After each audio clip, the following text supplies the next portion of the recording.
이 국물로 떡국, 수제비, 칼국수, 뭐 잔치국수, 어묵탕 그런 거 다 해 드실 수 있어요. 국수가 진짜 끝내줘요, 이거. 이거 한번 꼭 해보세요. 안녕하세요. 조미령입니다.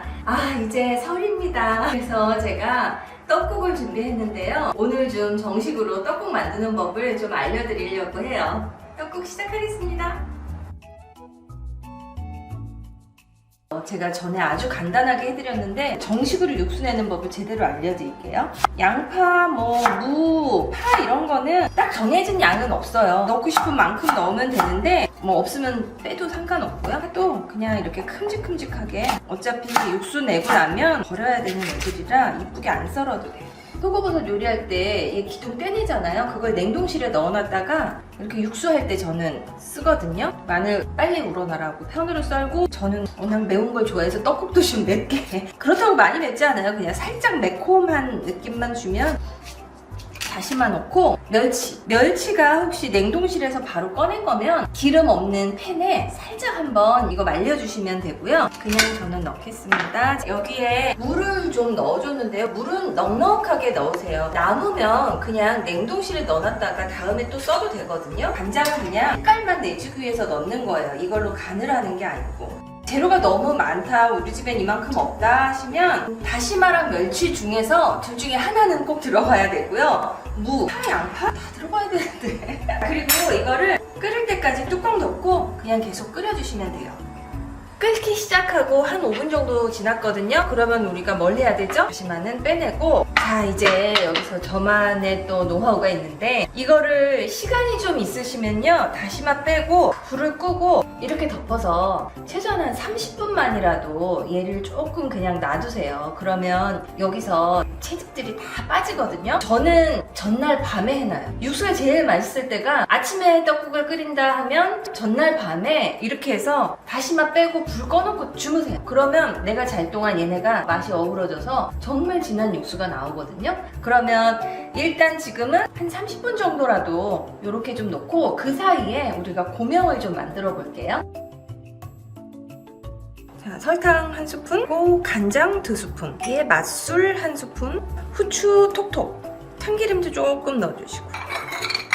이게 불고기 소스의 기본이거든요. 지금 불고기 소스로 저희 소고기 고명 간을 하는 거예요. 이렇게 해서 소스를 다 부어주세요. 이렇게 해서 좀 재워둘게요. 팬에 기름을 아주 살짝만 둘러주세요. 달궈진 팬에 넣어서, 자, 이 다진 소고기를 볶으실 때는 이렇게 깨주시면서 볶아야 돼요. 안 그러면 덩어리로 뭉치거든요. 그래서 내가 원하는 비주얼이 안 나와요. 우리가 이 고명도 무시하면 안 돼요. 얘네도 정말 정성이 많이 들어가는 애들이에요. 이게 센 불에서 볶다 보면 이렇게 국물이 쫄아들 거예요. 국물이 거의 없죠? 이럴 때 불 꺼내시면 돼요. 그 다음에는 계란 지단을 부칠 거예요. 소금 간을 조금만 할게요. 아주 조금만. 제일 약한 불에서 지 혼자 있게 두셔야 돼요. 다 익은 것 같죠? 그러면 얘를 뒤집을 거예요. 조심해서 이렇게 뒤집어요. 그냥 이렇게 뜨거운 상태에서 썰면 모양이 다 망가지거든요. 그러니까 식힌 다음에 썰어야 돼요. 얘도 좀 둘게요. 이렇게 식혀놓으면 들어도 찢어지지 않아요. 근데 제가 두 가지를 보여드릴게요. 이렇게 마른 목골로 써시는 분들 있어요. 반 잘라서 겹쳐놓고 이렇게 채치듯이,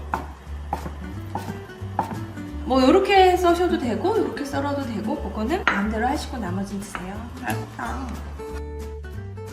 고명을 준비하는 동안 우리가 육수를 한 30분 정도 우렸잖아요. 이렇게 온도가 내려가면서 여기서 이제 채즙이 빠지면서 골고루 섞여요, 맛이. 이 상태에서 얘만 건져내고 하셔도 돼요. 여기다 떡 넣고 끓이시면 돼요. 제가 영국에서 했던 게 그거고요. 저만의 비법이 또 있습니다.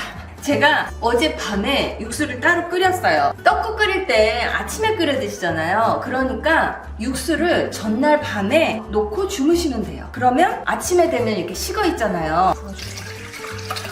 얘를 이렇게 해서 여기에 이 진국들이 다 빠져나오게 이렇게 해야 국물이 정말 맛있거든요. 이 국물로 떡국, 수제비, 칼국수, 잔치국수, 어묵탕 그런 거 다 해 드실 수 있어요. 제 친구들이 제가 해주는 수제비나 떡국이나 이런 거 먹어보고 너는 진짜 국물을 잘 뺀다고 하는데 이게 비법이에요. 이 육수는 저도 자신 있어요. 근데 좀 번거롭다는 거. 그래서 저는 얘를 잔뜩 만들어놔요. 소분해서 냉동실에 넣어놓잖아요. 1인분씩. 그러면 내가 떡국 끓여 먹고 싶을 때 그거 하나 녹여서 그냥 떡 넣고 끓여 먹으면 그냥 라면 끓이는 시간만큼밖에 안 걸려요. 육수가 이렇게 진하게 우러나오는 거예요. 이 육수에 그냥 소금간만 해서 떡 넣고 드시면 진짜 맛있어요. 육수가 진짜 끝내줘요. 이거 한번 꼭 해보세요. 자, 육수는 이렇게 넣고 끓어오를 때까지 기다려주세요. 그리고 자, 이제 육수가 끓고 있어요. 이제 막 해오신 떡이면 물에다 한번 헹궈서 쓰시면 되고요. 저는 이제 냉동했던 떡이라 물에다가 좀 담궈놨었어요. 그래서 이럴 때 끓어오를 때 떡 넣어주세요.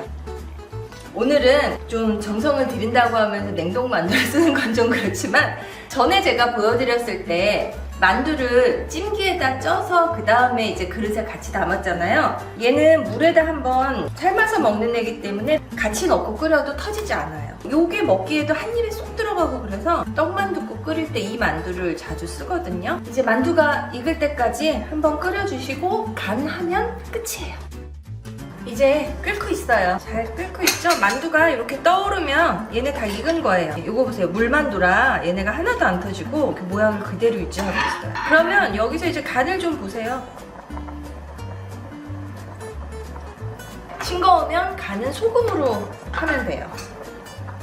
소금 한 스푼 정도 넣어주시면 될 것 같아요.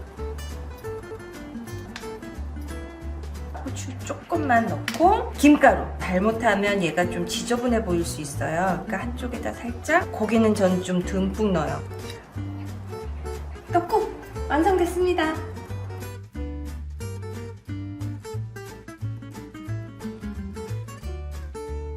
네, 오늘 이제 설이라 제가 떡국 한 상을 차려봤습니다.